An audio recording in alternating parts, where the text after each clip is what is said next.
Did you know that boxes aren't made of cardboard? Well, maybe some are, but not our boxes.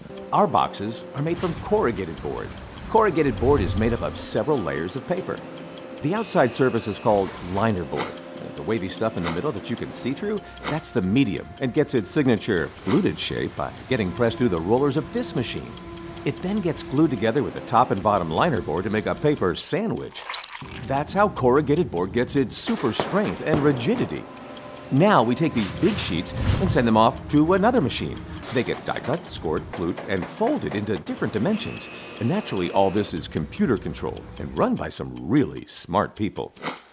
Some boxes also get printed designs and branding, often in multiple steps and colors, whatever you can dream up. Voila!